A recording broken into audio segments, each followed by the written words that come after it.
What's up, everybody? Wolf from Walmart. We're back. We're back, baby, again. Not a bad fish right there, guys. No.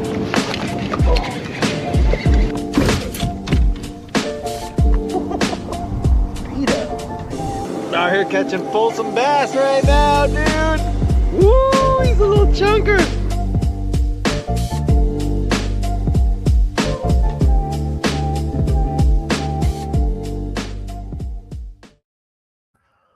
What up, what up, what up, everybody? Welcome back again. It is season 3, episode 2. And if y'all know anything about me, we all know that seasons are just according to my schedule. It's not necessarily a yearly thing or anything.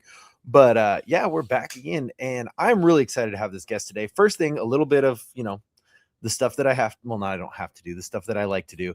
I'd like to shout out Element. Thank you guys for sending me all these electrolytes. It is incredible. If you guys do not have electrolytes in your diet, I suggest getting some. It's a game changer. It really snaps you back when you're out there and you're burnt out on the water. Like, it really snaps your brain back into gear. Another shout out I would like to give is the Kayak Adventure series. Again, we are recording before Tallahassee, so by the time this comes out, people will be fishing and having a good time and or already done. And congratulations to the winner, because I don't know who won yet. But either way, I hope you guys have a good time in Florida. I've been talking to a few people that are headed out there, and they're extremely excited. If you want to get on a good bite, insert good bite here. And that's the bite that won. So I hope you guys had a great time out there. And one more shout out. What up, dudes and dudettes? I'm sure you're tired of hearing my voice by now, but you're going to hear it for a little bit longer because this is a shout out to the sponsor of this show, Kayak City. Kayak City has been taking care of me ever since I started getting into a boat and paddling around in the water trying to catch some fish. And when I tell you it is Kayak City, it is literally like a city of kayaks. They have Bonafide, Eddy Line, Feel Free, Hobie, Jackson, Native, New Canoe, Old Town, Wilderness Systems, and so many used kayaks. I stopped trying to count them a long time ago. If you guys are looking for accessories, they have walls and walls and walls of accessories. They have one wall dedicated specifically to Yak Attack, and it is a massive wall. Kayak City is your #1 Yak Attack dealer here in Northern California. If you want to know where it is, stop by at 7812 Auburn Boulevard, Citrus Heights, CA. Roll through, say what up to James, Troy, Eric, Scott.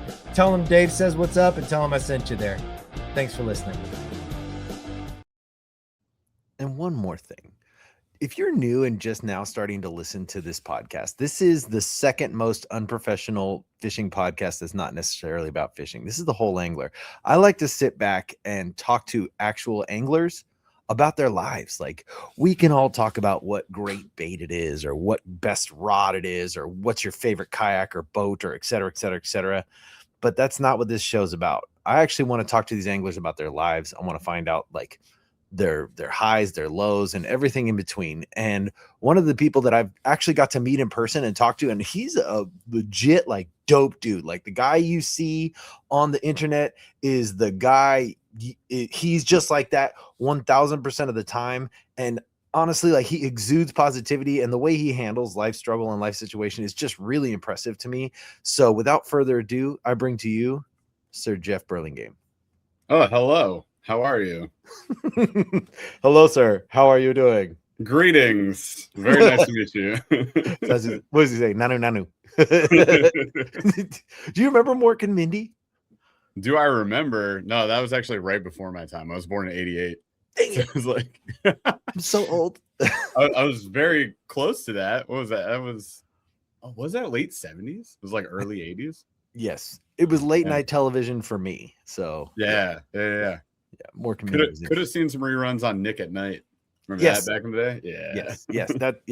That's kind of where I because I would see it a little bit when I was younger, but I was too young to understand it. And then when I saw it later, right, that was like my introduction to Robin Williams. I'm like, dude, this guy's amazing. So absolutely. So how are you, dude? How's everything going, man? You are a busy person right now. Yeah, it's been pretty nutty for sure. I mean, the last couple of weeks especially.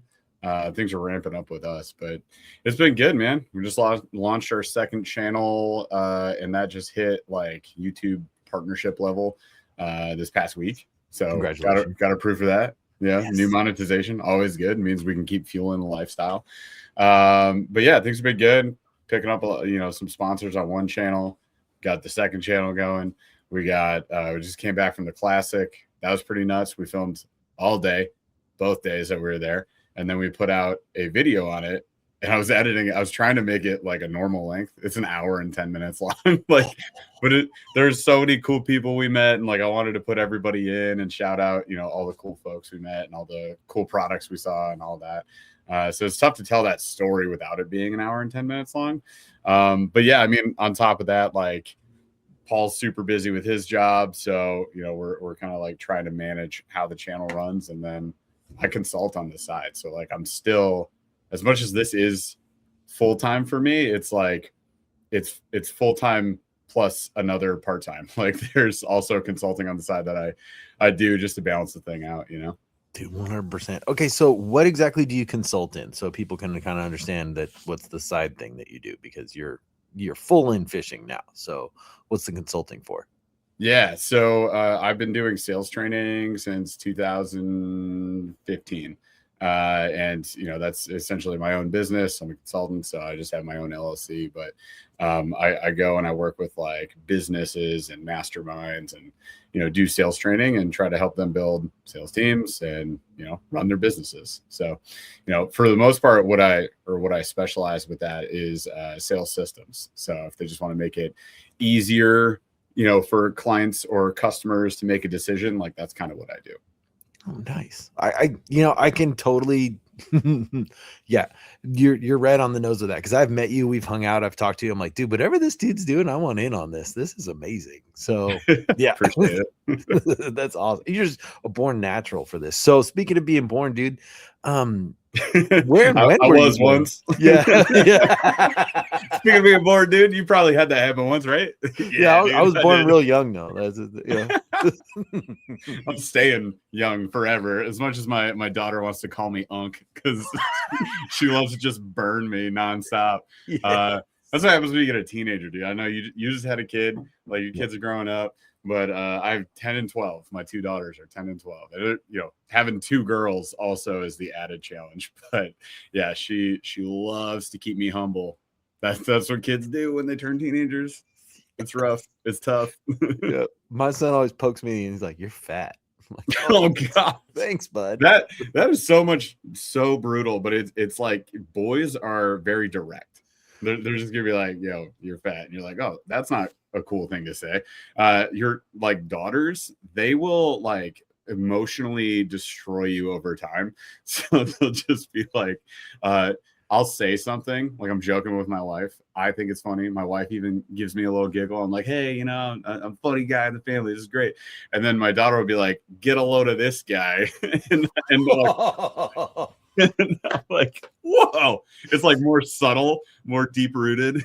She bashes you. Yeah. I love my kids. Yeah. Hey, my 3-year-old already knows how to gut me. Like I'll be, I hate it that you got to scold them. They just have to learn, So I'm like, right. "Hey, what are you doing? Don't do that." And she's all, "Daddy, are you happy?" And I'm like, "I'm not happy with what you're doing." That but makes like me in sad, general, Daddy. Yeah, that makes me sad. I'm like, I don't want to make you sad. I want you to stop using Sharpie on the wall. That'd be great. just want you to stop using Sharpie on the wall. Love you, kid. Knock it off. Yeah, exactly. Go here, have a washable marker and leave. Let's compromise. Yeah. We'll do this instead. Eat this one. Just there you go. Yeah. So where and when were you born? Like you said 88, right? Yeah, I was born in 88.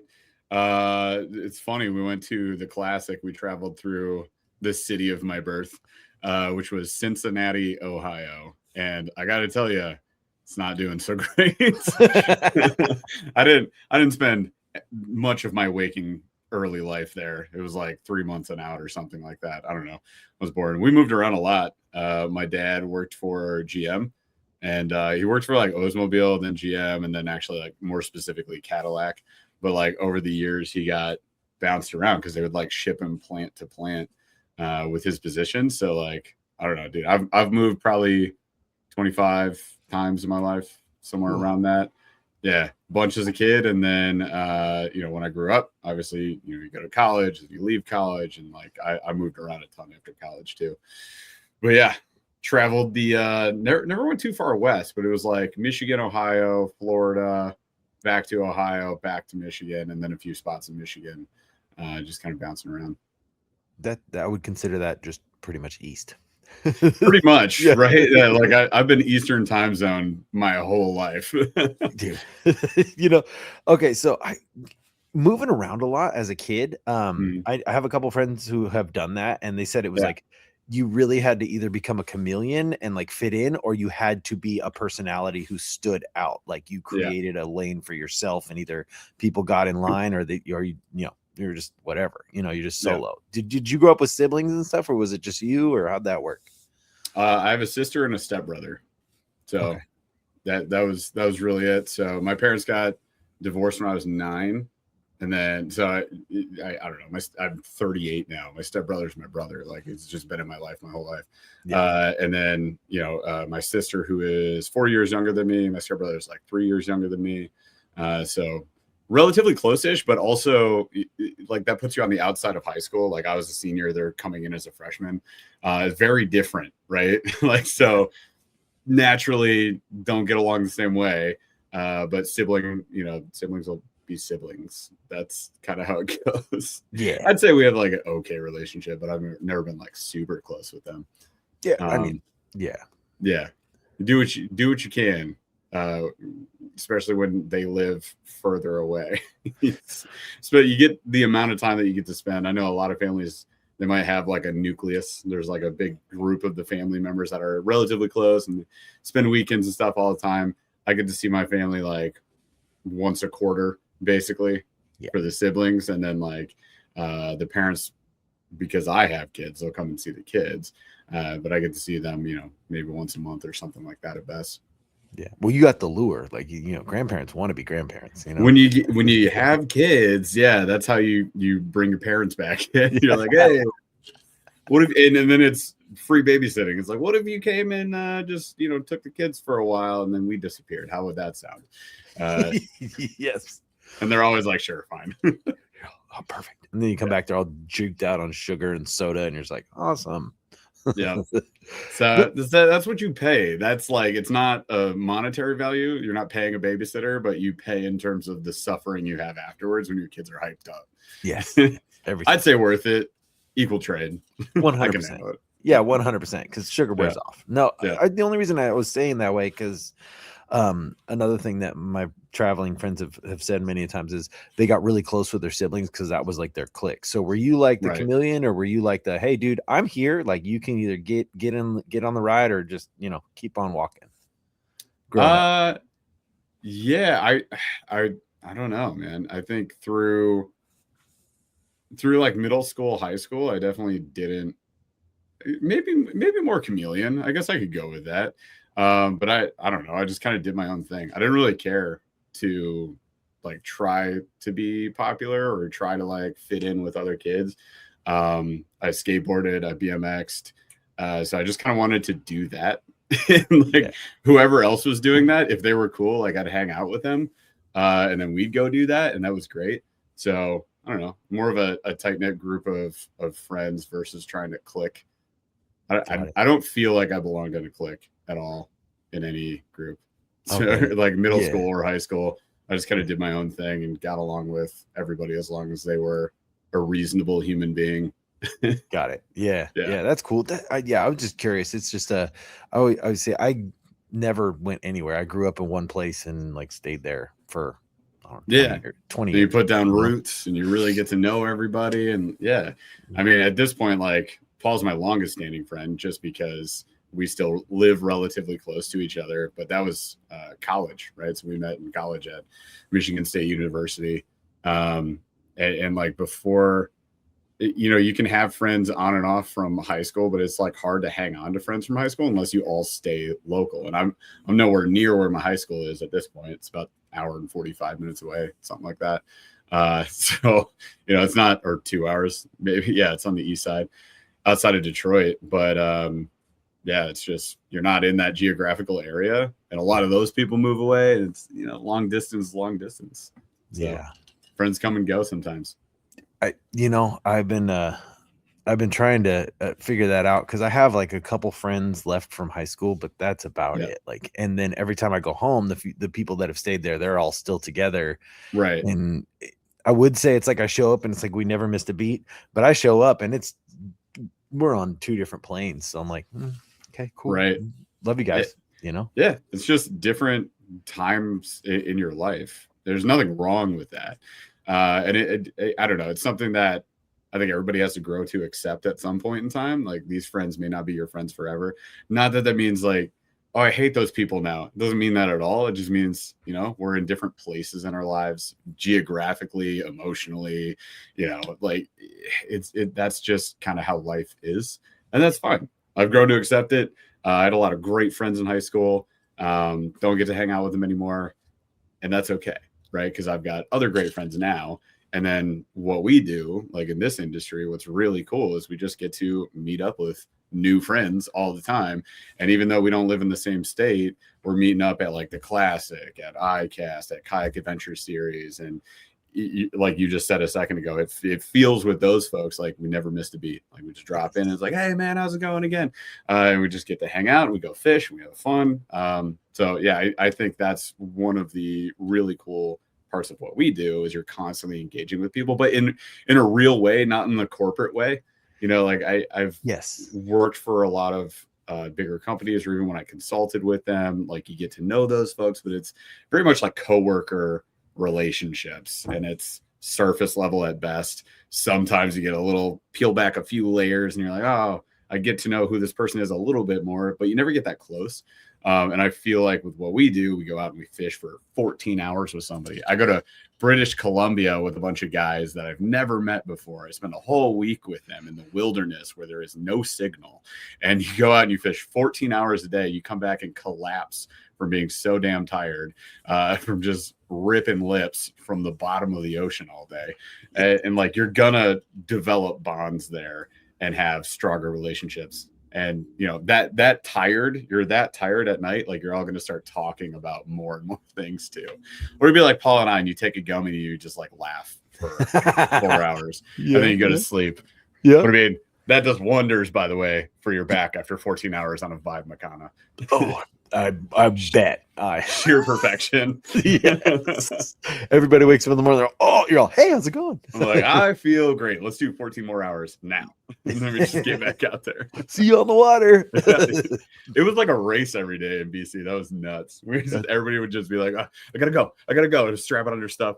I think the funniest dude was Marty Hughes, Kayak Jack. He was so squirrely. He was like, just give me my life jacket. He was so excited. And he's an older gentleman, I should say, wonderful guy. And he's like a kid in a candy store. He was hyped more than anyone else. And he would like just run down the stairs, tripping over his bibs and just like, I got to get down there, man. Yes. It was awesome. That's so good. Hey, I actually I like that guy. I tend to troll his podcast. I mean, who doesn't? I do too. It's so fun. I've been on his podcast trolling him to his face. Pretty sure you guys were on, and I was just like, comment, you know, whatever. But point being is, he seems like a really fun guy. Like, absolutely. So, I mean, I fully agree. And with this industry, first off, we're a bunch of random dudes that we meet each other on the internet, and somehow we're cool, you know. But I feel like the common bond with the fishing, like it's almost like we're all going to the same battle together. So you just end up becoming more connected with your brothers and the people around you. And recognize real, like you can sniff out weirdos really fast, you know, because in any industry, you're going to have weirdos or like people who are just there for the quick buck or whatever. And you can figure it out pretty quick, you know? Yeah. I got a list of them. Do you want me to list all their names? Oh no! I mean, you can. I can tell you guys right now.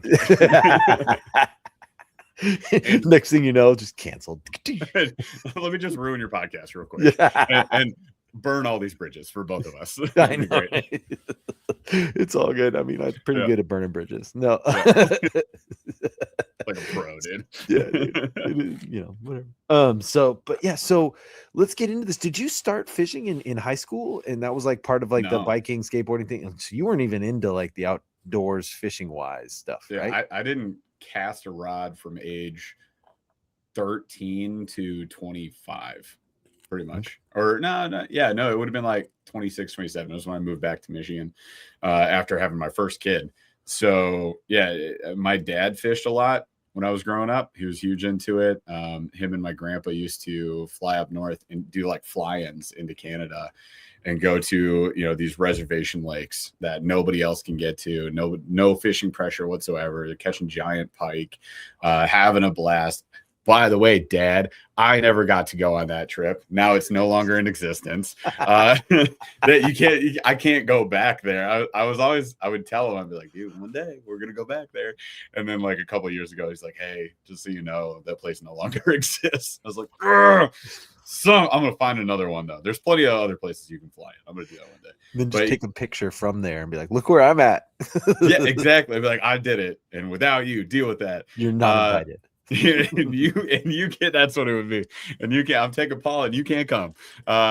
So he was huge into it, and he tried to get me into it as a kid. But Paul and I talk about this sometimes. We've done this in like way older podcasts. I think this came up a few times. But if you want to get your kids into fishing, one thing that you shouldn't do is get them up at 4 a.m.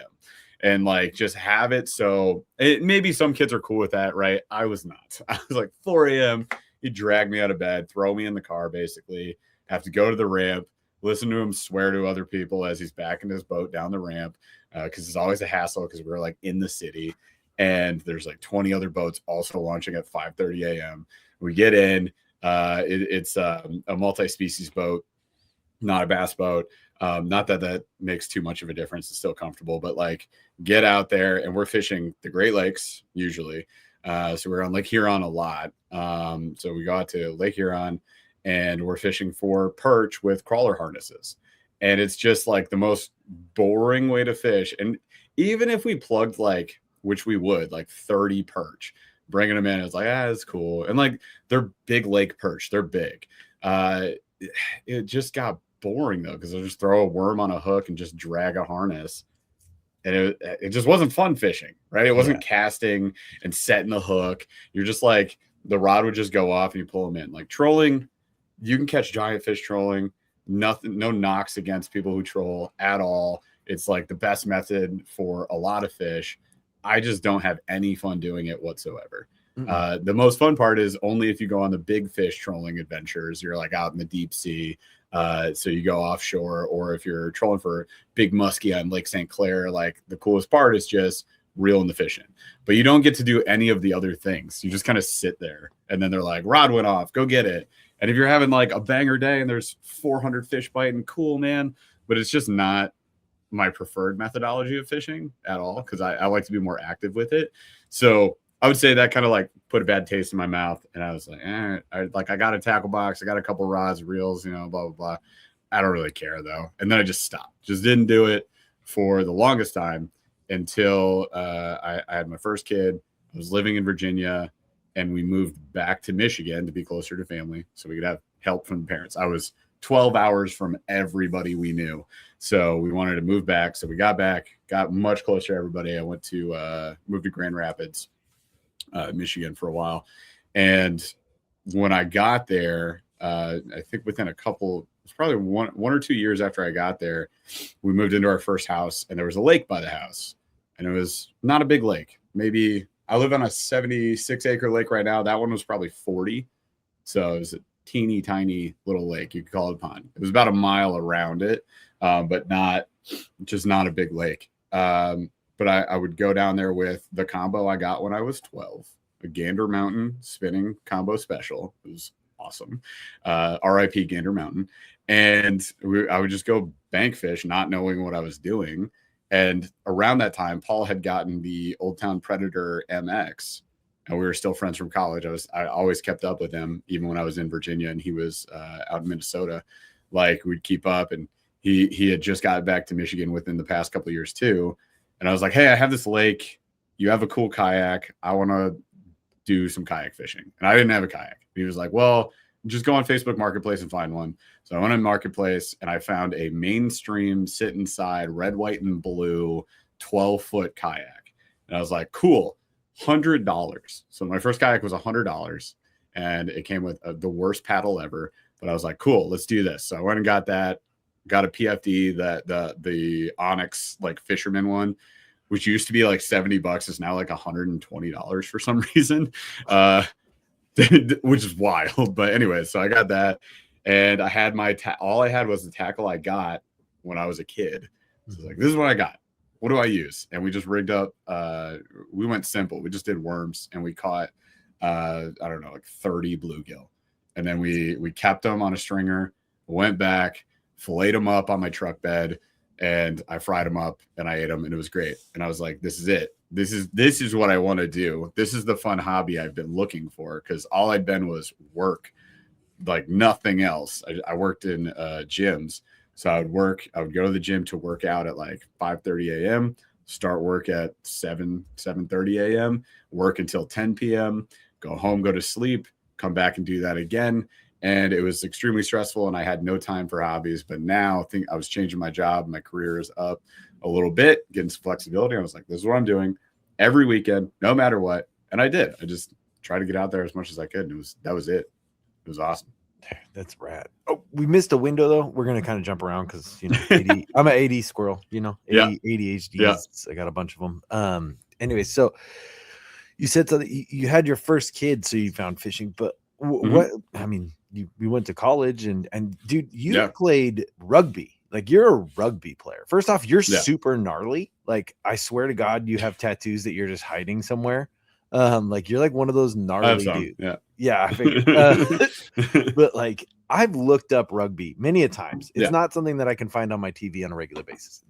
It's beyond full contact football without pads. Like, y'all just want to crush each other's skull. So like, how did you get into this? Was like, just like, I feel like beating on people. Where's a sport where I can hurt? I mean, kind of. It's funny, like the way most people look at it is like a really violent sport. But we joke that it's a violent sport played by gentlemen, and like soccer, the opposite is like a gentleman's sport played by hooligans. There you go. So, but like with rugby, like we would all go out and just beat the tar out of each other, but afterwards we would just share beers and hang out, and it was awesome. But I went to Michigan State University, so I was like a transfer student. Actually, so was Paul. So we went to, you go to a cheap college for all your standard credits you got to get. Yeah. So I went to OU, Oakland University, got my standard credits, and then transferred to MSU. And when you get there, like, there's always a welcome week. So you go to welcome week, and at welcome week, they usually do like all the clubs will have tents out. So all the clubs were out. I was like, I need something to do. And I want a sport, because I wrestled in high school. I played football in high school, and I just wanted something. And it's funny that rugby is kind of where those two things meet, because you do, like, when you stick somebody, a lot of the elements of wrestling come into play, because you can just grab behind the knees and just knock them down. It's a lot easier if you got ground game, you can take people down a lot faster. So yeah, I went to at the welcome week, and somebody, one of the kids on the rugby team, had a megaphone, which stayed with the team for all the years I was there and beyond. Everybody always used the megaphone, but he had the megaphone. He pulled it up, and he was like just trying to recruit for rugby. They wanted to build their team up, right? And he's just shouting. He's like, "Hey, come check out MSU rugby." I'm walking by, and he just says, "Especially if you're a big dude like you." And he just points at me, and I'm with my soon-to-be wife. A couple of years later, we got married, and we're walking by, and I just look over, and I'm like, "Me? What are you talking about?" And then I walked over, and I was like, "What even is this?" He's like, "Rugby." And I was like, "I don't know what rugby is. I'm gonna be honest with you. I've never seen a single play of rugby." And he was like, "Well, that's funny that you say that, because that's not how we talk about the sport. It's a match, and we'll teach you everything you need to know when you come to practice." And I was like, "Cool, whatever, sounds great." So I signed up, put my name down, email, all that, got the info, went to the first practice, and didn't know what I was doing at all. But I did know how to run and hit people, so that was fine. And I was bigger, so I ended up playing a couple different positions in the scrum. And I was an 8-man, was probably like my favorite thing to be, but also a loose forward, which is where you see the guys, like, if you watch rugby at all, the guys come together in that scrum. So there's 3 guys up front, and they pretty much just do this as hard as they can and just run into each other. So behind them is second row. I played that. So it's 2 guys, usually taller people on the team. So I got to play it for a little while till we got taller people recruited, and they drive forward into the big guys at the front. Yeah. Wait, taller people. Okay. So if anybody doesn't know, Jeff is really tall. I could nurse him standing up. Like I literally at his nipple at this point, you know? So I don't think I've ever heard it put that way. If there's taller people than you, dude, we did. Very small. Yeah. Not quite 7 feet, but I mean, we had, 6'5", 6'6". I'm 6'1.5". So it's like, yeah, they were taller than me. Eventually they replaced me. So I moved outside of them as the loose forward. And that was cool because you get to be first to peel off and like tackle people. Also, you don't have to have your head jammed in between 2 guys' butt cheeks, which is also awful.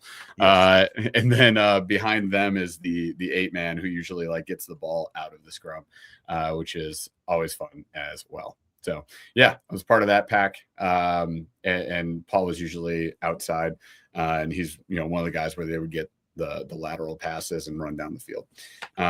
But yeah, so picked it up over time like anything else. Just went to practice, learned that. It was a lot of fun. And so then you're like, you just playing rugby, having a good time, going to college, and you said you already had met your wife, so you guys got married in Virginia. How did you guys meet? How does that work? How does that work? We met in high school, freshman year, actually. Oh, nice. Yeah. Okay. Yeah. So linked, like you married your high school sweetheart. That's so rad. Yeah. That's awesome. We've been together since 2002. So whatever that is, 24 years at this point. Yes. I'm an old dude now, old soul at heart. Don't say that. 2002, I was not a freshman in high school. All right. So yeah. So yeah, we met then and we got married in 2010 or 2009. Okay. See, now I'm in trouble because I said the wrong year. It's 2009. But she won't listen, I promise. I'm sure of it. Wives don't, unless they're my mom, wives don't listen to this show. So you're good to go. I know. I'm like, hey, I did this, the Kayak Angler Magazine Yak Offs, and it was the kayak build off competition. And I was like, hey, did you vote for me? And she's like, nah, I'm not going to do that. I was like, please. I was like, I love you. I don't care about this enough to vote. She voted for me one time out of the 100 entries you can get. I was like, thanks, dude. Thanks, supportive partner. I appreciate you. Yeah. Yeah, my wife doesn't care that I'm out here either. It's all good. Yeah, that's how it goes, man. Okay, so first kid getting into fishing, you'd already met Paul through rugby, and you guys were, starting to fish together, and you're like, this is the way I want to do it, which I fully get. Like, I'm a contact person. I need the activity while I'm fishing. Like, I'm not the sit on the boat with the line over the edge, like the typical cartoon guy just sitting there. I'm not. I have to move constantly. So bluegill kind of caught your heart a little bit. Yep. Where did you go from there? Was it just like I'm kind of into fishing, kind of out? Like, I'm sure you were working at some point. You got a job, right? Like you were financially supporting your family somehow. So where was your life at that point? Yeah. So we just bought our first house. Basically college, I got a bachelor's degree in exercise science, minor in fitness leadership. Plan was to be a club owner. I wanted to be a GM of your typical fitness club or athletic club, where they have tennis, pool, weight room, all that, the full all-inclusive thing. I did an internship for that, and that ended up not being anything like what I did for a while, but eventually I got to that level. So from there, I became a personal trainer, got a couple certifications in that.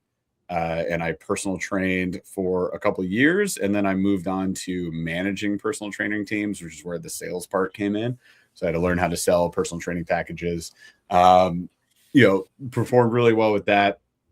Top salesperson at one of the companies I was at, and then decided on a whim to move away from Michigan. So we moved to Virginia because we just wanted to do something different. We moved out there, and my wife and I actually drove out. She and I interviewed on the same day. She became a teacher at a school that has documentaries about it on Netflix in Maryland. It's called Ballou High School. Very inner city, tough neighborhood, kind of deal, which got me nervous all the time. I was like, dude, are you okay? Like, just be safe. So she was there. I interviewed at a gym. I got the job. She got the job.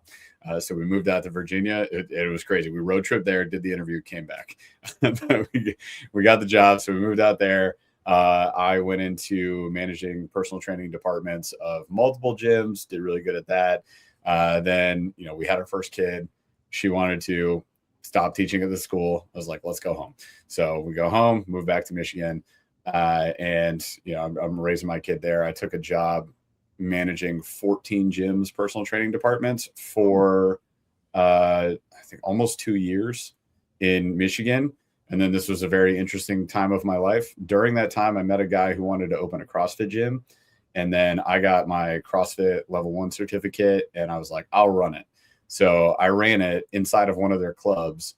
And this guy like never told the other owners. It was 3 owners of this gym. And it's been enough years at this point. I don't care if they ever hear this, but there's 3 owners. One of the owners was like, we're running a CrossFit gym. We're not telling anybody else. And then the other 2 owners found out. And he just rolled me under the bus. He was like, this kid started it. He's trying to profit off of it. Oh, yeah, totally rolled me under the bus. And I was like, I did this for you. I thought it was going to be a part of this actual whole bigger company. And then, yeah, they fired me. And I had this gym. So we moved the gym out of their gym. It was like in a racquetball court. Like overnight, I went in, I got all my stuff. Ran out of there. I got a lease within a couple of weeks. It took me almost 3 months to get it rezoned by the city for use, for commercial use for a gym. And once I got it rezoned, we moved into a warehouse district a couple miles away from that other gym. So I moved there. I'm terminated. I got this other gym. So, I got to make a living. So I had to immediately get enough money to keep living, right? And that was actually, by that time I'd had my second kid because they're about 2 years apart. So I had like a young daughter, got fired, had to start this business, had to have it be successful. And that's when I got into I got a mentor for myself, and I was like, hey, help me run this business right. Filed their systems. We took the gym from $99,000 that first year in revenue to $300,000 in revenue the second year, or $250,000 the second year, $300,000 the year after that. So it was like 250% increase. So yeah, I mean, we blew it up. I was making enough money, and then I had learned enough about the business practice to teach other people to do that. So I started mentoring gym owners, basically like, hey, here's what I did, here's what works, and help them implement those systems in their businesses to be successful. And then that went really well for a while. Then I decided to do that full time. So I sold my gym to the head coach, to my 2 essentially head coaches, my 2 main guys who had been with me since day one. They're awesome. They're still running that gym. It's called Friction Grand Rapids, and it's in Grand Rapids, Michigan. You got it. Yeah. But yeah, so it's still got the OG name. Sold it to them. They run it. They made it through COVID and everything, dude. That's awesome. Yeah, no, they're crushing it. They're doing awesome. So shout out to them. And I went on and mentored for another couple of years. And then I went into teaching sales to more than just gym owners. Started working with masterminds. I worked with another company for 3 years, working to get that off the ground for sales training. And then funny thing with that job is last year I got fired because we weren't a good fit for each other anymore. So I wanted the company to do this thing. The owner wanted the company to do this thing. We did not agree. I wore my emotions on my sleeve, I'll admit, a bit much. And I was like, I think this is dumb. A lot of times I was like, I don't like what we're doing. I don't want to do this. And eventually he was like, well, if you don't want to do this, don't do this. And I was like, oh, I was honestly kind of blindsided, but maybe should have seen it coming because I was being a dick about it. So I'll admit that I definitely was. I was a grumpy boy because I wasn't happy, man. It sucked. I hated it. I was not having fun. So then that scary time happened, right? You lose your income, your only income. Yeah. The channel is quote unquote making money, but we had no sponsors, right? So it was sponsor free channel. So all I had coming in was whatever YouTube paid us. And it's not as much as a lot of people want it to be, right? Yeah. So I got something coming in, but it's not livable wage. So I had to scramble, get another job. Luckily, I'd made some really good connections at that job. And I got a new sales gig, which I did for the past around 9 months. Great company, great people. And like that floated us by. And then during that time, I was like, I'm never ever going to get blindsided again. Like, I'm not going to let this happen. So I built up my LinkedIn. I started making more connections. I called people I hadn't talked to in a long time. Started warming those connections back up, just making sure that I had like other avenues to go. I always want like a plan A, B, C, D, and E in case, stuff hits the fan. And which it did in that case. So I kind of like built up this resiliency for myself so that if that ever happens again, I'll be fine. And then took a point to really shift the channel. We added the second channel, Outdoor Gear Nerds, so we could start doing more just neutral reviews of every product that exists without, trying to impart our bias on it whatsoever. Right. So we kind of remove that. We say like, hey, here's how I feel about it, but that's just me. Here's the true pros and cons based on just facts, right? So buy it or don't is our slogan. Here's the thing. I don't care if you buy it. If you do, great. If you don't, also great. It's fine. It's whatever. So we wanted like a really neutral channel to do that, where we'll monetize it with YouTube, but we won't take sponsors on that channel. And that freed us up with AAA, Aggressively Average Anglers, to take sponsors.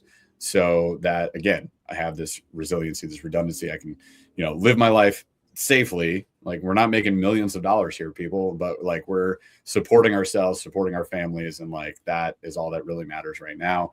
And having freedom now, which is great. Like, I've gained back freedom. I mean, I'm maybe working more hours than I was at the sales job, but I have the freedom to go fishing, which is what is valuable. So that's kind of the journey. Yeah, that's part of the job now, dude. You're like, all right, well, now I gotta go. I have to go fish this stuff. Oh. It can be like that, right? Like, it can be like that. I was like, oh man, I gotta test all these budget. We picked up like 4 budget reels. I gotta test those. I got 7 rods we bought over the winter. I gotta test. I got 7 premium reels. I gotta test. I got 5 kayak builds I got to do. And you hear me say, I gotta. And I have to remind myself, I have to take a step back and be like, dude, you get to. Yeah. You get to do that. And you don't have to go do a 9-to-5 corporate gig where you're beholden to everybody on the team and you're getting Slack messages nonstop. And like, I hear those Slack sounds in my sleep. So I'm happy to have that for sure, as much as it can be a struggle some days. Yeah, dude. I love that perspective. You get to, like, that's, I get stuck in the same thing. And I know just about everybody else does. I got to do this. I got to do that. Well, dude, no, you actually get to do that today. Like, life is different now, and like, you have literally built yourself up, like, from, oh crap, I got nothing, to now I get to do all this great stuff. As much of a responsibility as it is, I get to have these as my responsibility today instead of, I'm stuck with this, which is awesome. I love that. Now, my hard line is balance. Like, how do you balance being like a dad and a husband while scrambling? Because that sounds like a giant, like, that sounds like a lot of time scrambling, So how do you balance that out, being a dad to 2 daughters and a husband, not a wife? You have a wife. I mean, it's it took a while. Like, when my first kid was born, I was working too many hours and also not like pulling my weight at home either. So my wife had a couple, we had a couple sit downs, some fireside chats, and turned that corner. We split the housework 50-50, like, even when she was stay at home mom, like, that to me, that's like how it should be. And I've learned over the years, like, that is the balance I needed to have. We're so much happier. We don't fight, like, ever, like, never fight. And it's just because we communicate really well. So we like figured that out early on. And because we communicate so well, even when I went through, the 2 different times that I got fired, like, world flipped, we didn't fight. And like, she was on my side, which was awesome. Like, granted, in both scenarios, one, absolutely did I get screwed. The second one, I could have pulled back my emotions. She was still on my side, which was great. So she's always in my corner. She's my rock. She keeps me balanced for sure. So very appreciative of her. And like, I just had to get that figured out. So wife, husband life, very happy there, very well balanced. And the kids come into the picture.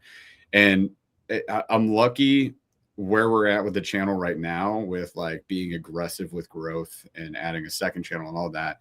I'm lucky because they're older. I know it's a struggle for Paul because his kids are younger. And, you know, if you guys have kids or have had kids, like, you get the time you get to spend with them gets reduced as they get older because they're doing more things. Now she's in sports and clubs. Well, both of them are in sports and clubs. My youngest just did a play, which was awesome. They did Finding Nemo at the elementary school as 4th and 5th grade. Yes. Freaking killer. They were great. And her outfit was like purple and neon green, like chartreuse. And I was like, those are my 2 favorite colors. You are so cool. So I was just like running up to the front, like filming her and stuff. Like, it was so fun. But anyway, so like, they're doing clubs, they're doing sports, they have friends. My oldest just, you know, started dating. So like, dude, I know. It's a terrifying prospect. We're having, you know, the conversations at this point. Like, so my kids are growing up, and that's, you know, a great thing and a sad thing and a scary thing and an awesome thing all at the same time. It's so many emotions at once. But because of that, I can go in the garage and work on my kayak. Like, they're busy, and I don't want to. I'm going to be there for them always, forever, of course. But I'm not trying to be like, you know, pull them in and make them do things they don't want to do. We'll find different ways to do family time. So we do like family game night every Monday. My daughters and I, we watch Marvel movies. So we do like Marvel Monday. So we sit down, queue up Marvel. We watch Guardians of the Galaxy this week. You know, it's like that's awesome. So I still have those times of balance where I'm like, okay, phone down, you know, I'm not answering comments. I'm not posting a video. I'm not doing editing. I'm not working on a kayak. I'm not stringing up rods. You know, that's their time. We'll go on family vacations whenever we possibly can. I'd love to do more of those. We're working on that. But yeah, like it really is. You just have to find that balance. I work all day while they're at school. I'm in this office, editing videos, filming whenever I can. But you know, if they're busy, they're talking to their friends, I can go finish out the build I have to do with the Wilderness Tactical Pro. Like, I'm gonna go do this for 2 hours. If anybody needs me, I'm in the garage. And then, like, I'm with Large Marge right now. Right. Yes, exactly. I love that name, by the way, too. I gotta get the AI logo and print out the decal and get that set up. That's where it's at. Yeah. No. Hey man, I love that you've found that balance. Like, I'm also in the middle of it. I'm terrible at the balance, and that's why I'm asking the question. Is like, yeah, because I need the input as much as I can. So thank you. Like, I genuinely appreciate it. Communication, 100%, like that. 1,000%, 1,000,000,000,000%. Like, if you just communicate, you can have those busy days. You can work all day. You can do overtime. You can come home late. You know, I'm not saying do that all the time, but like, you can get away with that because you've communicated. So I over communicate with my wife. I told her today, I'm like, I got a bunch of stuff in the morning, but I gotta fish because I gotta get some content. I'll be home by 5, and that's when I'm cooking dinner. So I come home, I'll cook dinner. It's all good. Everybody's happy. So we never fight over that. Fishing trips, I never worry about it. I'm like, hey, it's running over. I got to get one more shot. I'm going to be 2 more hours. Cool. Great. And then that's the balance, right? And then I spend as much quality time with them as I possibly can. I'd rather have dedicated quality time for an hour than 3 hours of distracted time, for example. Yeah. I love that. Because thank you for saying that. Because I personally, I don't know about anybody else, I personally need to work on that. How many times have you seen me in the chat, got to go daddy duty? Well, I'm sitting there in front of my family, like, looking at some sort of video or whatever, like, you know, like, yeah, I need to set this down and I need to go be with them. But I didn't realize that I've been staring at my phone for 30 minutes in front of my wife and kids, you know, like, it's not healthy. Yeah. You know, so I appreciate that, because I needed to hear that no matter how many times my wife tells me. Sometimes I need to hear it from somebody else. I think I take that trait from my wife. But point being is, like, that makes a lot of sense, man. So thank you for saying that. So where are you at now? Like, you've kind of explained where you're at with the channel and stuff like that, but where are you at? Are you like, is there an end goal? Like, what's the next step for you, just Jeff? Like, the next goal is we got to get this website launched. That's the immediate next goal. So We started Outdoor Gear Nerds, the channel, merely to support a website. So like it's not really, we're not trying to make that channel go to 100,000 subscribers. Like if it does, awesome. I mean, I'm not going to be mad at that. But you know, if it can bring in enough monetization through just YouTube partnership, like not sponsors, because it needs to be sponsor free. But if it brings in enough money through that to just cover the website, I'm happy with that. Really, the intention behind it was we wanted to create a website where you can easily search for every product you're considering buying in the fishing and outdoor industries. Like camping, for example, would be like the next territory we step into. But you can see some unsponsored reviews, right? That's really important to us that they're unsponsored. Yeah. And you can see a video of someone using the product, not just a picture of the product. So you can go, like if you research running shoes, for example, or recently we bought like keyboards and like a new mouse, right, for Paul's computer. When you research that stuff, you can often find sites and they'll list top 10s. All of those 10 things are paid for. So the 10 things that are showing up are only showing up because they've been paid for. And then there's a mid-level review that's provided for them. Or a Wired to Fish. Wired to Fish is going to show you Berkeley products all the time. Why? Because Berkeley has invested into Wired to Fish, right? Like they are one thing. So if that's the case, then how can I trust anything they say, right? And we learned this through doing 3 years of no sponsors on AAA. Like we fired all our sponsors and we moved on. Yeah, it was wild. I was like, these dudes are doing something. This is a shake. Like, I love this. Yes. Yeah. So we wanted to do that. It strengthened all our relationships, both with the audience and with actually brands, and being able to meet new people. They were like, we love what you're doing. And now that it's shifted, we've moved that initiative over to Outdoor Gear Nerds, so we can still do the same thing there. So, you know, if you don't believe us, like on AAA, guess what? I'm going to say the same thing on Outdoor Gear Nerds because we just don't let sponsors sway us. All sponsorship means on a channel to us is like, I'm using your product when I'm out on the water. I'm still going to test every product that exists, no matter what you say. And I will feature it on my channels, both of them. So that's like an agreement we make with every partner we have. So if we're sponsored by Newport, for example, I'm still going to use a Minn Kota Tarova. I'm still going to use a Garmin Force Current. I'm still going to use a Torqeedo if I can ever get my dang hands on one. But like, I'm still going to use them all, and I'm going to compare them to your motor. And if your motor does something it's not supposed to do, I'm going to call that out, right? Like every single time. If somebody says, oh, this warranty wasn't good, I'm going to call Howie at Newport and be like, dude, what's going on with this? If somebody has the HD retract arm brake, somebody posted a picture of that recently. I called Howie immediately. I was like, bro, what is going on? And then Howie goes, we're replacing the injection mold because the factory that we get this done by made a change to the tolerances at the 11th hour. And I was like, dude, that sucks. Give me what what I need to know so that I can talk about this to my people. So like, we'll go do that. And I'll tell you about it right here on this podcast because I don't care. Like, that's the agreement that we've made with those companies. So, that said, some people don't believe me on AAA, so they go to OGN, and that's fine by me. Like that on OGN, no matter what, you're always getting the pros and cons. We take a neutral stance on everything. We review everything that exists.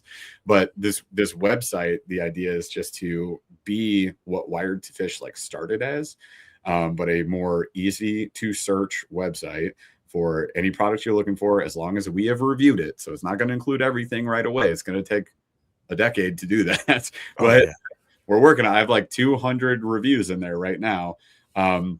But you'll see the product, the price, the review score we gave it, a review video of us actually using it. All the info that you need is like right there at your fingertips, and then you can compare everything you want. And we want it as searchable as like a tackle warehouse. So if I can look through reviews really fast, if I can type into the search field and it actually works, and if on the left side I can have a drop down expanded menu where I can go like rods, and then it goes to casting rods, and then you can go to like BFS casting rods or standard casting rods, and then you can look through those. Kayaks, we have broken down into paddle kayaks, pedal kayaks, and motorized kayaks. So you have like FluxJet and Voyax. The Moza will be over in one spot. And then you'll have like ready to be motorized kayaks, like the Nucano Unlimited. So like that's the intention behind it, is we want to break that down, make it super easy for people to find what they want to find. But we need to get that up by ICAST. So our deadline is, I said June to our web developer. I was like, June, this is done. I don't care what else. Like it needs to function, but it needs to be done. Yeah. Yeah. I'd say May, just because, websites always take an extra couple months. But well, it's already been almost a year. So like this has been in development since, I think July of last year. So like by ICAST, it'll be a year. Yeah, I've heard murmurings. I didn't want to bring it up when we were hanging out, but I've heard murmurings around, like here and there. And I'm like, oh, dude, that would be sick if they did that. Like I'm just like, all right, cool. We're doing it. Yeah, it's just awesome. Whenever the hell it comes out. Yeah. Well, hey, I've already seen it a little bit. Like I've seen it out and about now. Yeah. But like because you guys have already, is it like a soft launch, or is it like it's just available now? Like the actual website. Oh no, the website. I mean, if you go to outdoorgearnerds.com right now, it should say coming soon. Okay. Yeah, there shouldn't be anything up there. If there is, tell me, because I'd be like, wait, what the heck? Yeah. Yeah. Yeah. We have the domain. It's just being built on the back end right now, so it's not there yet. Okay. But yeah, we've been working on it for a while, and OGN channels launched January. I think it was like we're up to like 11 videos on there. We only do one a week, so yeah, it's been about almost 3 months. Yeah. Well, dude, I'm excited for you, and I'm excited for you guys to do this. Let me know when it's, if you guys. Oh, yeah. I mean, not that I'm very much help, but if you need anything like a dancing clown and you guys just don't have the energy, by all means, like. If you could spin a sign like on like, a very important get boulevard, in nerds. Get in nerds. And on the back, it just says outdoorgearnerds.com. And then you just like spin a giant sign over your head. Like, that would be great. Dressed up like the Statue of Liberty or whatever, like. Yeah, perfect. Yeah. Or just a big bass, just a big bass mascot outfit. Honestly, I think that we just came up with $1 million idea without even thinking about it. The blow up dinosaurs. Why don't we have blow up bass? Right, like just coming out of the water. No. I mean, like the blow up inflatable costumes, like with the little fan inside. Why don't they have like bass and stuff? I can imagine. I hope I see one at ICAST. You know what I'm saying? Like somebody needs to just come out with that already, because that would be awesome. Or like blow up baits. Yeah, I was just gonna say like a quickie, just walking around looking like the coronavirus. Like just, that's what my wife said. I showed her the G-Rat one, the Weber, and I was like, check this out. And she was like, is that the coronavirus? I was like, don't touch it. You might catch it. I was like, no, I'm going to go catch fish with this right now. Subtle industry secret. That's where it came from, That's where it came from. Like somebody threw a G-Weber at somebody, and like, that's what happened. That's awesome. So, all right, dude. I know you got meetings and stuff like that, and I'm not trying to hold you forever. So I genuinely appreciate you coming on, man. Like, I have to pull up my phone real quick because I set it away, and I'm really stupid for not setting this up ahead of time. Because, like I said, I'm the second most unprofessional podcast ever. Who's the first most? I can't say that. They'll be mad at me. They'll be mad? Yeah. When you were doing the intro, I was like, does he mean, are we the first? No. Aggressively average anglers, the most unprofessional. No. I'll have one of them on soon, and then I'll reveal who's the most unprofessional next to me. Nice. I dig You've been on them. You've talked to them before. Oh, yeah? They're the homies for sure. Okay. So this is the question round that kind of digs a little deeper, just on a little below the surface. But so first question is who's your favorite angler and why? Who's my favorite angler? Man, this is gonna sound bad, but I don't watch professional angling at all. Like, and I have zero interest in it.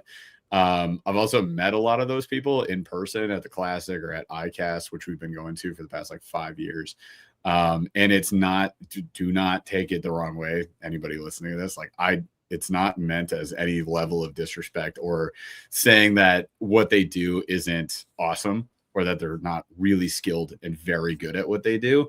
but I just don't, it just doesn't interest me. Like that style of fishing doesn't interest me. Tournaments barely interest me. I love, Kayak Adventure Series because of what it is. I love Kayak Adventure Series because it's not like everybody goes and fishes Chickamauga, right? It's like, oh, we're all going to Chick. Like every single person's on the same lake, buzzing around, just trying to find a spot. Like, I don't like that. When we did the Knucklehead Bass Fishing Series with KBF, this was, I guess, 3 years ago now. Feels so weird that it was that long ago. But we went down there, we did that. Paul and I had teams.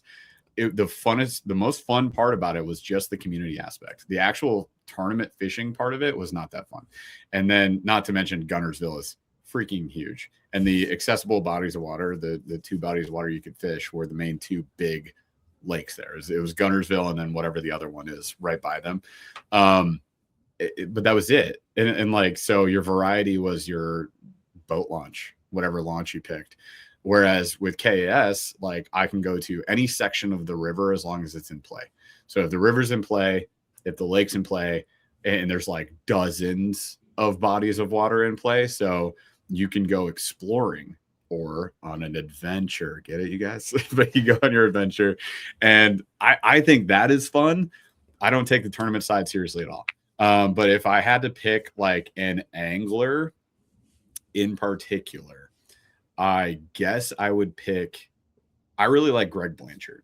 I think Greg Blanchard and B-Lat. So Brian Latimer, also awesome in person, both of these individuals. I met Blanchard was at a after party at ICAST, and he's just a super chill, down to earth dude. He like just gave me his number, and I was like, you don't have to do that. You can just be like, go away. But it was super cool. I got to talk to him for a little bit. I know he's a Cali guy. Yeah. And dude, I love that dude. And then and what he's doing with like his native setups, like that's how I built my Titan X. And he's just a freaking stick. He's a hammer, native hammer. There you go. And then B-Lat is, I love how down to earth he is, and that his goal is simply just to teach people. Like all his content's just like, hey, here's a tip, but in a genuine way, not like selling a bait. It doesn't feel like it's a commercial. And then he's always out with his family, so he's a big family guy. Yeah, he's like Paul's favorite angler, hands down. We met him at the Classic, and he was with his family. And I was like, I don't want to be that guy, but like, Paul has always been saying, if I ever get a chance to say hi to B-Lat, I'm saying hi to B-Lat. So I was like, we're flagging him down. So he walks by and we're like, hey man, like, look, I was like, I know you're with your family. Quick second, just want to say thank you. Like Paul gets to say thank you. I say thank you. We're like, dude, love your content. Love what you're doing. You're awesome. And he took a picture with us, and he didn't need to do that. So again, another great human being. 100%. I love it. I'm fully on Paul's page. I love his content, like his entire thing. Like he is not just trying to talk about like fishing, like he's life lessoning people. And I'm like, I'm here for it, dude. Right? Yes. Dude, he's awesome. So I like both those guys. There's plenty of other guys I like too, but like just on the whole professional circuit, I'm kind of like, whatever.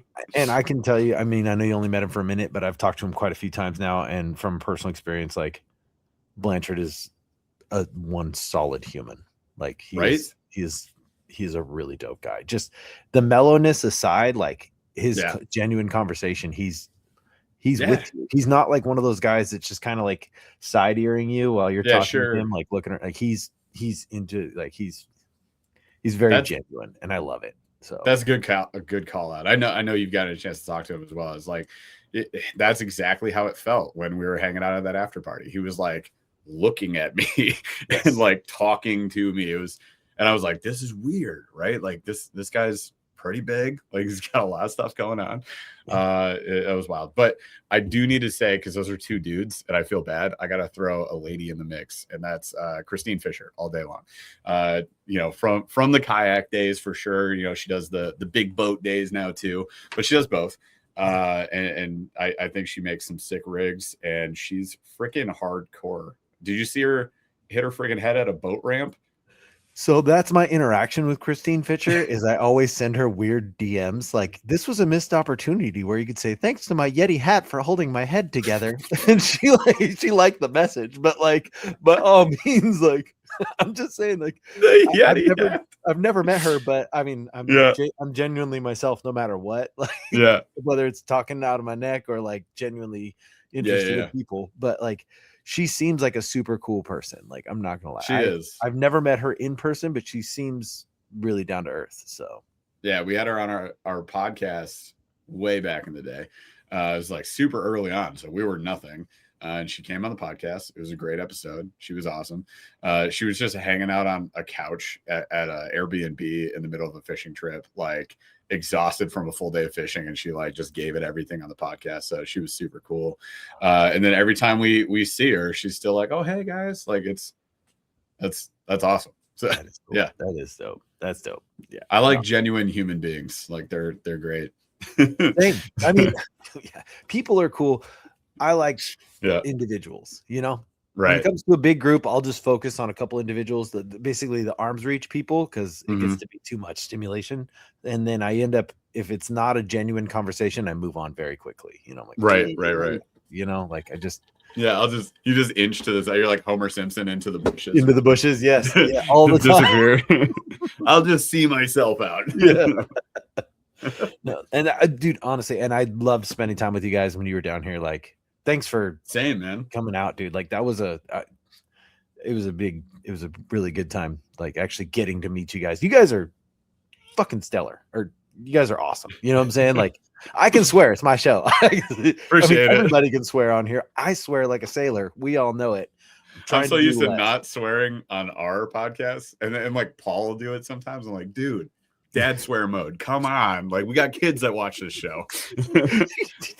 Did you ever, you saw the video? That word has never been said on here ever. And I'm like, I slowed it down, and because you guys me? Yeah.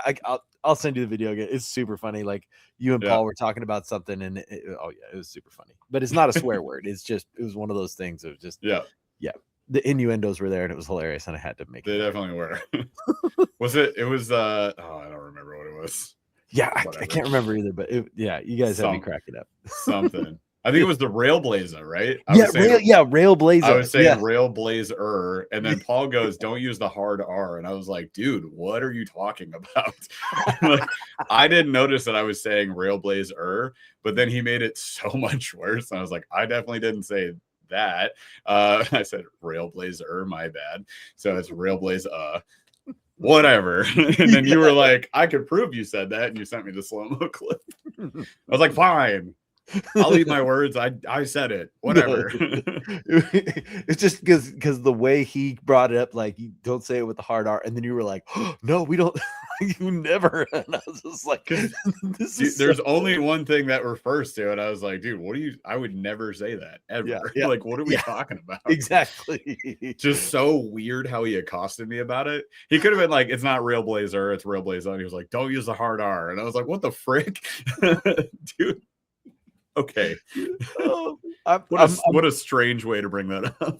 Yes, I know, but it made for comedic gold. Like that. Yeah, that was super funny. Certainly a moment.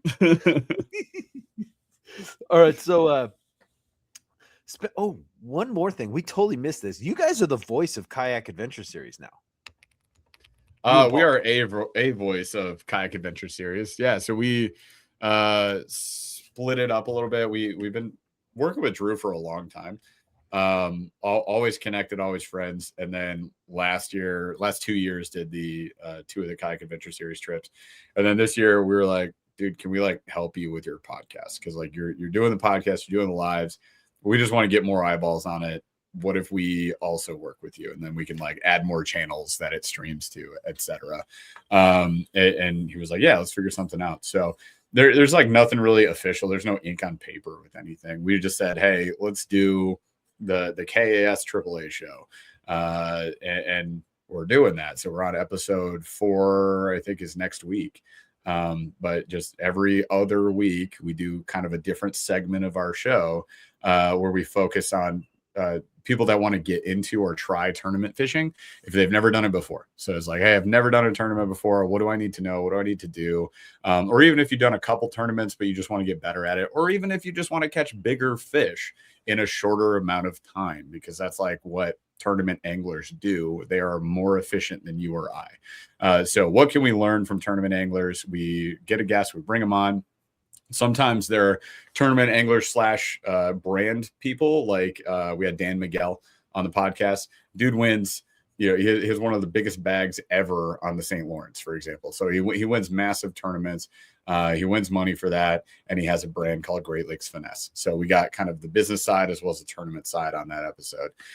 Next week we got Beast Coast coming on. So like, when we have him on, like he'll be talking about the business side too, but also he's selling tournament winning jigs. Right. And like tungsten jigs, and he can talk to why you would why that matters. Why would I go tungsten over lead? Why would I fish specifically your jigs, Beast Coast, to catch bigger fish or be more consistent? And that's what that show segment has become. Is he going to talk about like the raising price? Like in the last 2 years, it's gone up 500%. Since Christmas, tungsten has gone up 65%. Yeah, it's absurd. So his jigs are getting to the point where they're going to be $17. Like there's nothing you can do about it. No. But he's going to talk to that for sure. Okay, cool. Yeah. I don't want to spoil it. It blows my mind. And like the fact that it's nutty. I feel like people are going to go out of business as they keep selling their tungsten at the rates that they're selling it. And I'm not a firm believer in I need to pay more for something, but I am a firm believer in like paying what's right. So right. Yeah. They have to make a profit, otherwise there's no point of them being in business. So it's unfortunate. That's how it goes. And like I don't lean on tungsten jigs a lot. I use them sometimes, certain scenarios. I do like having tungsten for sure. It does make a difference. It's just not always worth it to me. You know what I mean? It's a lot of money. Yeah. So flipping jig's a flipping jig, unless you have really tight cover, like you can kind of. Yeah, exactly. I mean, if you're more grass cover like we have here, like it doesn't make as much of a difference. It's a bit more sensitive, but it's when you have bottom contact and you can actually feel that contact and you know what tick is a rock and what tick is a bite, that can definitely make a difference. It's also sensitivity of the rod, the line, the reel. There's more than just the jig. Yeah, there's so many different components that go into that. We've been talking too much fishing. Tell me, if you could spend a day with anyone doing whatever you want, who would it be and what? Gosh, who would it be and why? Yeah, time. It doesn't matter. Yeah. It could be imaginary. You could be like, I want to go with Thor and swing a hammer all day. I mean, for sure, I would love to go with Thor. Dang, dude, that's a tough one. Bring Ozzy back and go eat some bats or something. I don't know. Right? Yeah, I don't know, man. I don't know if it's me, but like I don't think about stuff like that. Like I don't. I'm not big into celebrities or any, not to say this has to be a celebrity, but I'm just saying like I don't really think about that too much. Man, a whole day with anybody. I'd want it to be somebody who could like impart some wisdom on me, like just help me feel like I'm doing the right thing or figure out or like solve a problem. So maybe somebody way smarter than me, which isn't saying too much, but somebody's way smarter than me with some good like life wisdom. But I don't know who that would be. I'd have to really think about that. I don't know if I have an answer. Oh, it's all good. You don't. My answer is no answer. Yeah, it's all good. Yeah, I mean, Shrenko had a great one. He said, "I'd like to smoke cigars on the beach with Nelson Mandela." I was like, "That's kind of tight." Like, yeah, that's cool. No, I like that. Maybe I'd go with like a big time entrepreneur as well, just somebody who could like help me with business. All right, I could say this mostly just because it would cost me way too much money. And as much as he's kind of a Chad, I would hang out with Alex Hermosi just to bounce like business ideas off of him. Oh yeah. If he was stuck in a room with me for a day, which it would have to be, because otherwise, like if you want to spend a day with him, it's gonna be like $100,000. Yeah. Probably more. But save myself $100,000, spend a day with him, make sure all my business strategy is sound, move forward with that. Again, he's kind of a Chad, kind of a bro. He annoys me a lot, but also, dude, it's hard to argue with success the way that he has success. Yeah, so, 100%. That's all I was gonna say. It's hard to argue with that kind of success, dude. That's hey, right. Be whoever you gotta be, and tell me how to do that. you know? Yeah. I won't take your personality, but I'll definitely take your advice. There you go. Yes. Yep. I love it. All right. What's your biggest fear, dude? Man, I didn't know there was going to be so many hard questions on this episode, Dave. Sorry. Just hitting me with it right at the tail end. Biggest fear that I won't have time to do what I want to do in life. I think that's hands easily my biggest fear. It's like time on this earth is like 5,000 weeks, right? I don't know if you've ever heard that figure. When you say it like that, that hurts hard. Exact. Somebody said that to me and ruined my life 10 years ago. So I'm going to ruin your life right now, listeners. It's like 5,000 weeks. They even make charts that are 5,000 weeks, and it's like a little block for every week. And you just scratch it out when that week is over, and you can just tick your life away. So it's not that I'm afraid of dying or anything, but I'm definitely afraid of just dying unfinished, like having unfinished business, or not getting to do the things I want to do. So like I want to see this our channel or channels hit 100K subscribers. Not that that's like a big scary goal, but like 100K. But then also I want to be able to like only do fishing things and not, have to necessarily be doing consulting on the side. And like I want to have the website get to a point where it's like even as big as Wired to Fish, like because that there's no reason that can't happen. It's just a matter of time, energy, and effort. So yeah, I would say that right there is something I think about all the time.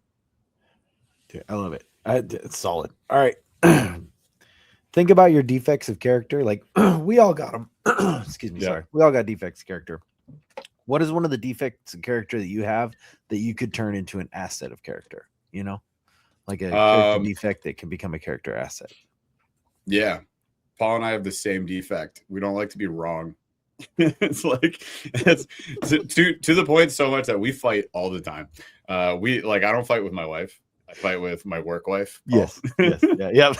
he could say I'm the work wife. It's whatever. Which I don't care. We'll switch gender roles. But like it's a fluid relationship. It's a fluid relationship. But like we fight all the time, and it's always so stupid. It's like I'll just think that I'm right, or he'll think that he's right, and then the other person is very adamantly on the complete opposite side of the spectrum, absolutely sure that the other person's wrong. So then we just like butt heads over, like no. But I think the asset that comes out of that, and what's helped our business, is that you have to learn to come to the table with evidence and receipts. You can't just say shit and get away with it. Like if you say something, you best be ready to back it up. So if I say like, no, this kayak's better, and Paul's like, no, it's definitely not, I have to be like, here's why it's better. And then he has to be, here's why it's not. So we like through that process, I think we learn a lot more about the products itself, but we also have to start, having that backup evidence ready to go. And then that helps with content too, because we'll get comments, and then the comments will be like, this is not true. And we'll be like, actually it is, and here's why. So we can educate, quote unquote, I'd say educate in quotes there, but educate or just work with the community to grow in that way. So as annoying as it is at times, for sure, and I know Paul feels the same way, I think we come out on the other end stronger from that. But it is something that plays true like in home life too, and like I always have to say, here's why we need to do this. And also I've learned to, and it's a slow learning process, be okay with being wrong from time to time. I was gonna say, you in a house full of girls, bro. Like, dude, I'm wrong every day, every minute of every day. You breathe wrong, you chew wrong, you speak wrong. Yep. And they have humbled me. I can tell you that. I'm so much better at being wrong now than I was as a teenager.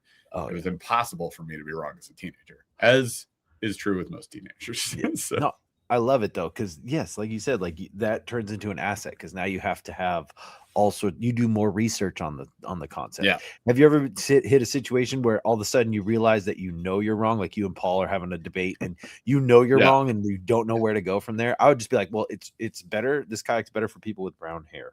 Like, yeah. We're gonna leave it at that. We pretty much just say, I hate you, whatever. Bye. Yeah. So like the other day, Paul's car wouldn't start because his key fob battery was like on the fritz. It was cold. It was really cold. And I had the same issue. We both have a Ram 1500 from 2019. So that key fob is notorious for doing this when it gets cold. So it wasn't working. And I was like, hey, just use your physical key. And then all you do is there's this trick. You push the key fob into the electric start button. And even if the battery is not working, it will start the truck. And I was like, you know that trick, right? And he was like, yeah, my wife's got the Nissan that does the same thing. Yeah. So Paul's like, no, that doesn't work. And I was like, nah, it does. I just did it like a couple weeks ago. I had my kids. We went snowboarding at Boyne Highlands, lower peninsula of Michigan. But we went out there and did that. It was freezing out. My key fob wouldn't work. And I was like, I looked it up and I was like, oh, cool. So I did it. It worked. I was like, Paul, just do this thing. And he was like, no, it won't work. And he was like, watch. And it started. And he was like, I am so mad right now. I hate you. I hate this truck. I hate that it worked. It's so funny. Well, that'll happen to me too. Like I'll be wrong and I'll be like, all right, whatever. Like, I hate you.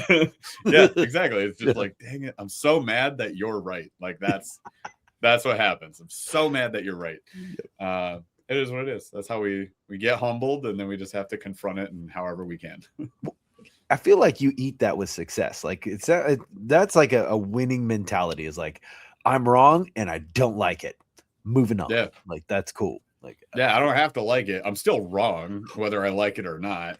So I'll just I'll be like, oh dang it, harbor some resentment for a quick second, and then we'll move on. Yeah, a lot of people don't let that go. So that's awesome. I love it. You gotta move on, man. Yeah. It's too much. I did that for too long, and it's so much stress and anxiety, and it's not worth it. You gotta let it go. It is what it is. Who cares? Right. All right. So have you ever been broke because of fishing?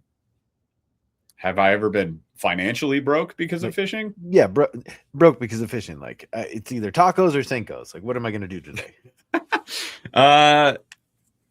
Early on. So I started with like spider wire braid, and like I did the whole get a combo from Meyer for me, but Walmart or Academy for like most folks. Like get the budget combo. The Ozark Trail. Yeah.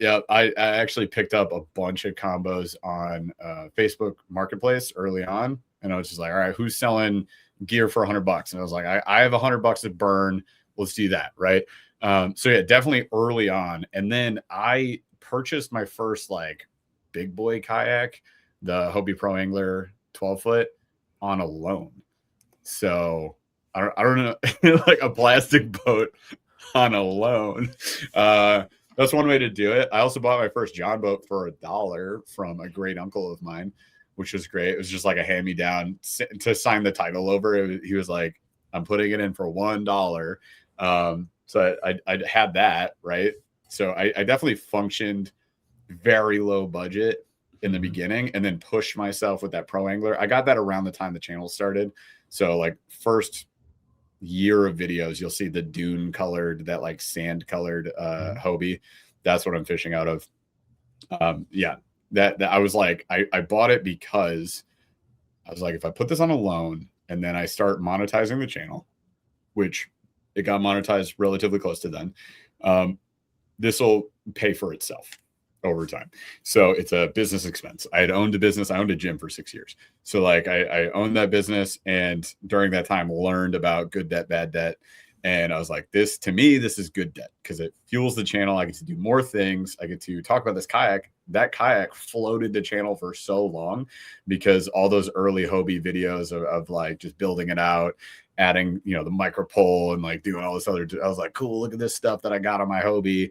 Those videos did really good. It's kind of why we do so many kayak videos now, because they just do good.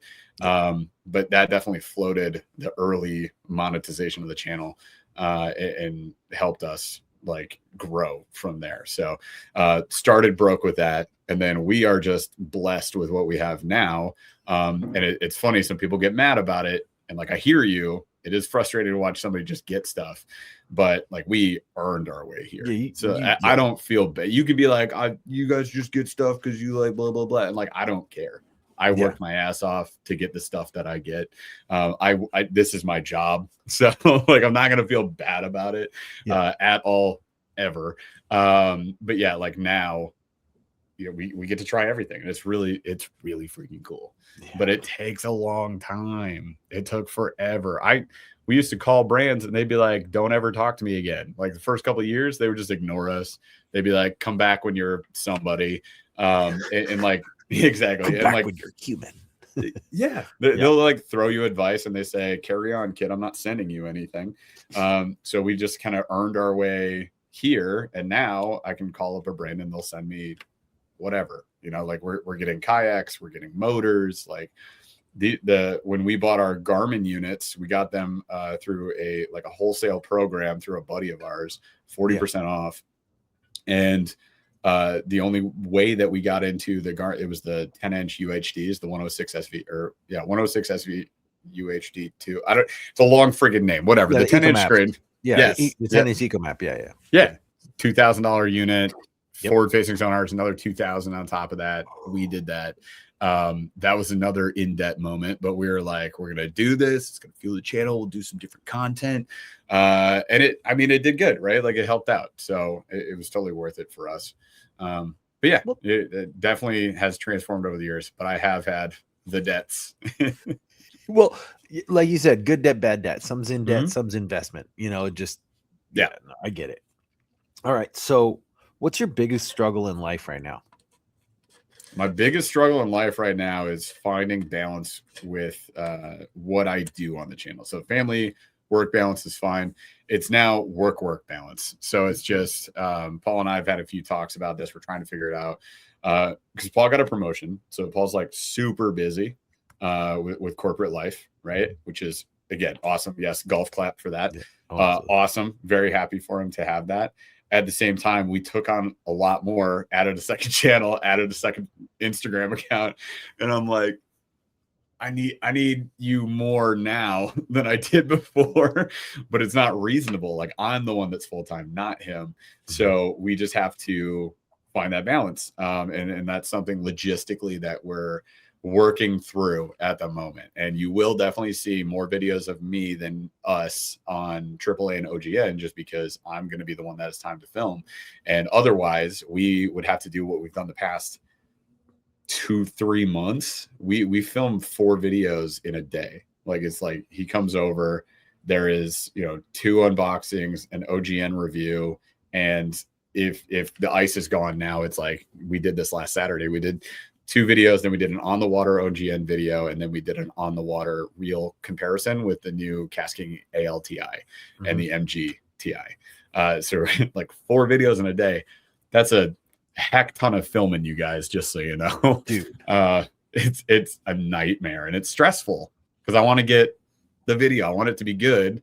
So there's thinking, there's prepping, there's taking the time, there's reshooting parts, it's a lot, and I'd rather not have to do that. So I have to film 2 videos during the week every week now, and then he and I will film 2 on the weekend. So it's like splitting up the content.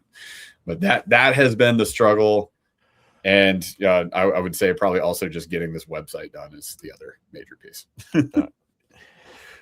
Hey, dude, it's all that struggle is going to pay off so good, dude. Like I'm stoked for you. Like I'm sorry it's a struggle, but that'll pay off. It's just hard to wait for. Yeah, I'm like a kid waiting for Christmas. Basically, I'm like, just give me the website. Just be done. Be good. Be done. Let's go. Why is there so much wrapping paper? Right. That's somebody gave you a box inside of a box. Yeah. It's just in a concrete block. You have to shatter. Then it's locked up in a metal box with like 14 locks. Yeah, it feels like that. I used to love doing that, like white elephant gifts. You just throw a $20 bill and freeze it in a big old block of ice, and then give it to somebody. Like, here you go. Good luck with that. The box is dripping. Yes, perfect. Yeah, awesome. Another frozen gift from Dave. All right. Yep. Major life accomplishment, like your life hammer, like something you can beat your chest and like have a healthy sense of pride. Like I did this, like I've accomplished this, like, and I'm very proud of it. I had my career flipped on its head twice. So I think it's that. Like the fact that and with the gym, I had the timeline a little messed up on the gym. I actually had moved the gym out to the warehouse place before I got fired that one time. But then I drove to the office because one of the owners texted me and they were like, come here now. And I was like, oh, I'm fired, you guys. So I drove to the place, got fired, drove back, coached a class, And then I was like, this is what I do now. We have to rearrange our financials immediately. And then just like made it work. So I've now done that twice in my life, once last February. And then once that time was 2014. It was like summer 2014, the first time that happened. So done it. I've gone through it, got new jobs, got new careers, made it happen, pieced my finances back together. I have a very fluid like career path. I'm a chameleon with my career. It's kind of what it comes down to, but I'm able to make it work. Like I can just, do a little math, be a little flexible, make everything work out, support my family, and do the things I want to do. So yeah, that's awesome, dude. That's awesome. All right. Biggest mental or emotional block for you? Like what just shuts you down? What shuts me down? Yeah. Like, I don't know if you've ever had like, some people liken it to writer's block. I go the whole other level of like, just, I got nothing for you. Winter content in Michigan. Because like I could go ice fishing, but what people don't get is that the ice comes in when it comes in and the bite turns off when it turns off, and it's not the same time. So like the bite in Michigan just dies in late November as it gets really cold. But the ice isn't there yet. The ice doesn't come in until lately. It's been last like 5-10 years. It comes in like January late if you're lucky. So then you basically just don't get to do on the water content. Plus the water temp's so cold. We got to get dry suits this year. We're going to do that. But like when if you know the 120 degree rule, like you want to have a dry suit, you want to be safe. If the water temp and the air temp doesn't add up to 120, your danger of hypothermia goes through the roof. Mm-hmm. So you want to be safe. The bite isn't even good. So it's not worth going out in the kayak. We could fish from the bank or whatever. That's fine. It's not the same because you're just dragging a line for 4 hours to get nothing but frostbitten on your fingertips and iced up guides. So it's kind of pointless. And then, we end up having to do vlog content, and we're trying to come up with a vlog with things you're not currently using. It's frustrating as heck. So we do what we can. I think we did a good job this winter, probably the best we've done over any other winter before. But that's where you're going to get like, the heated vlogs of like forward facing sonar ruining the sport, like everybody loves to hear that one. Yeah.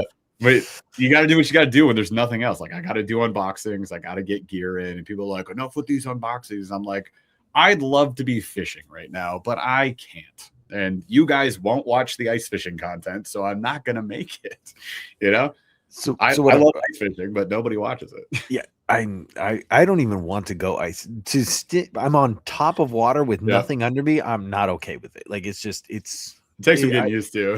Hey, I just learned this year that you have to shovel out places and so you can have a parking spot. Like that's a new thing to me. I've never heard of that, so, but I will say, it sounds like you're going to have some California trips next winter where there's water that you could fish.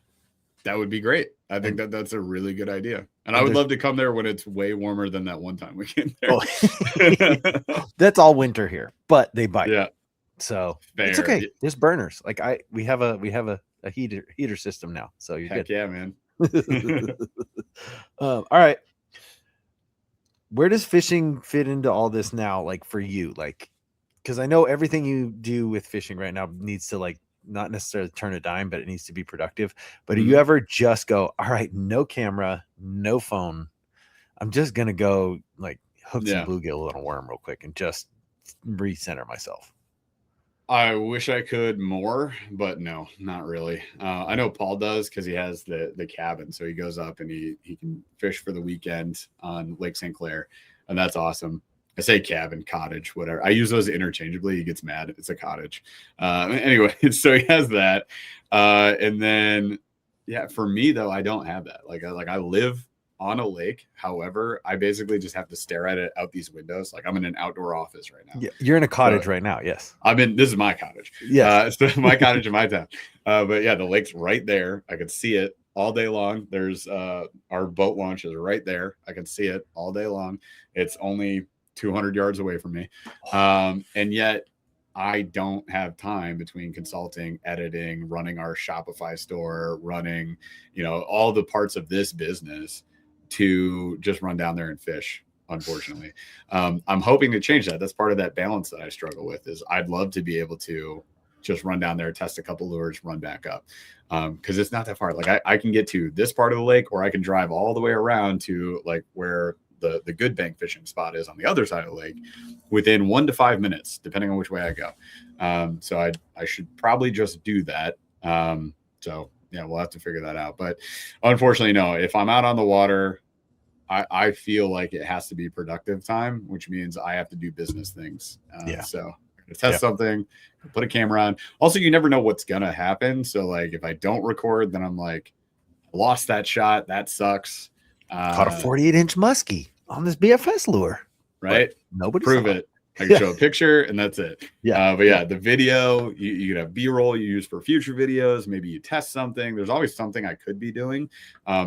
All types of fishing are fun for me though. Like I still have fun doing that. So I think that's also important to note.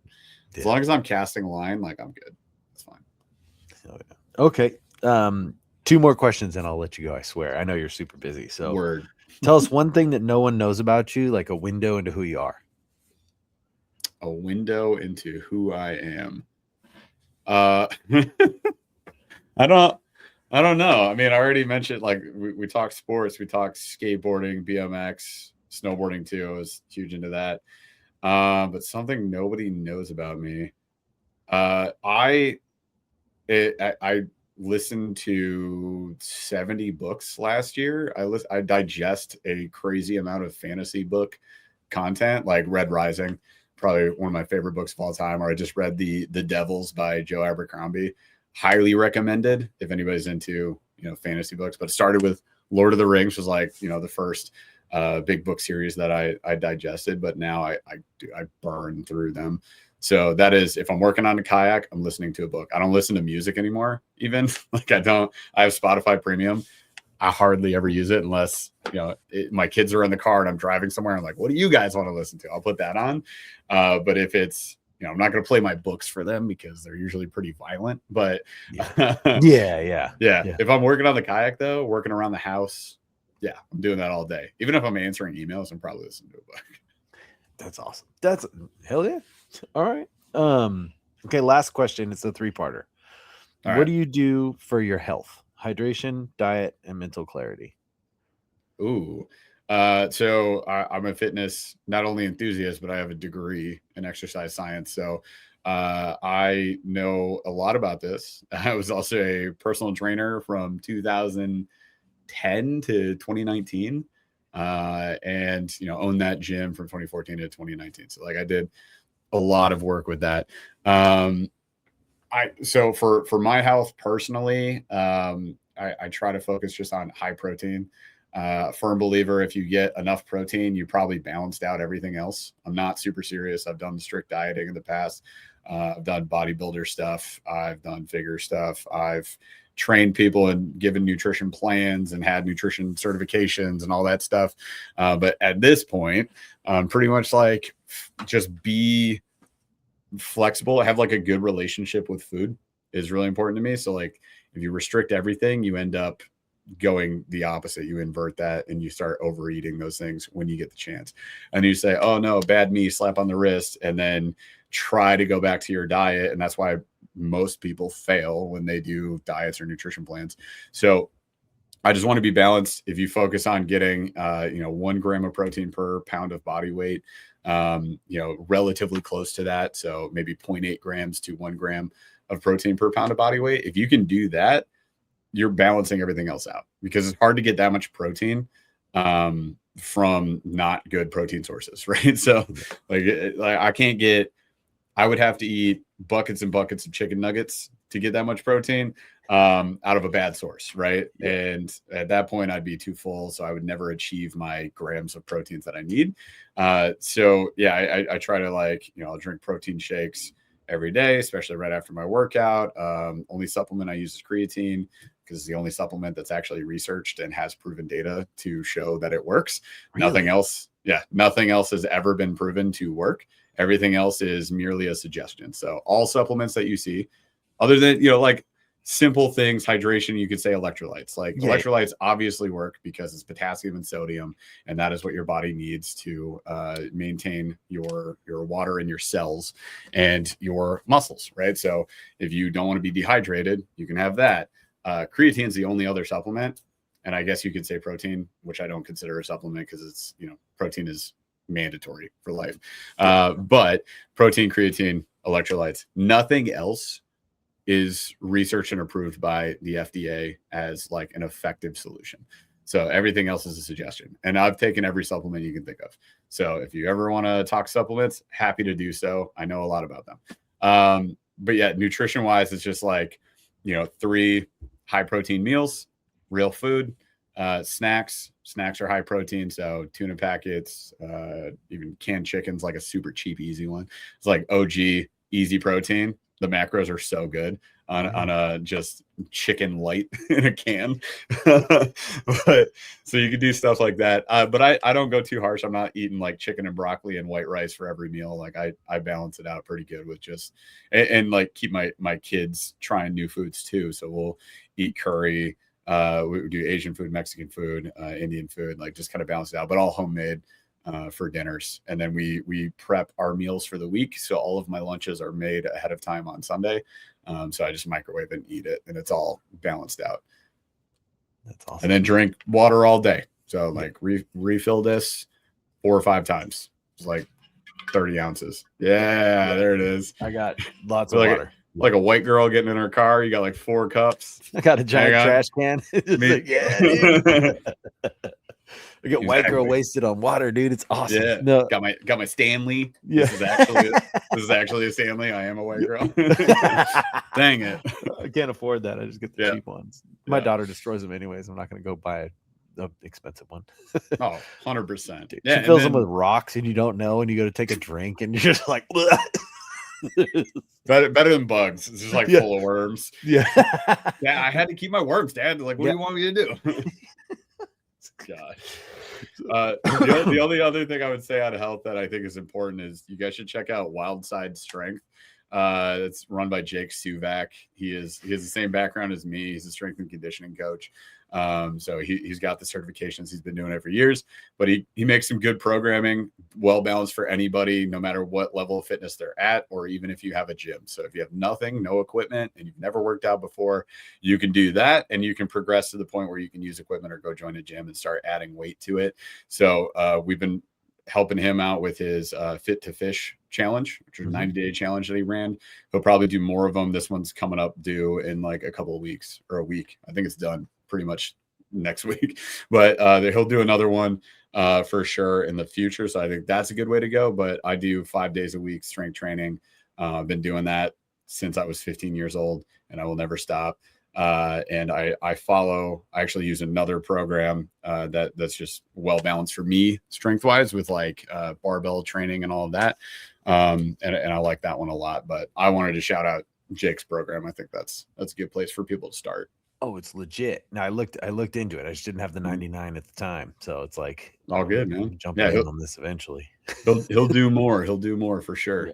Yeah. So, and spoiler alert, I am going to be having like a fitness, a health actual panel coming up. And I know I've talked to you about it already.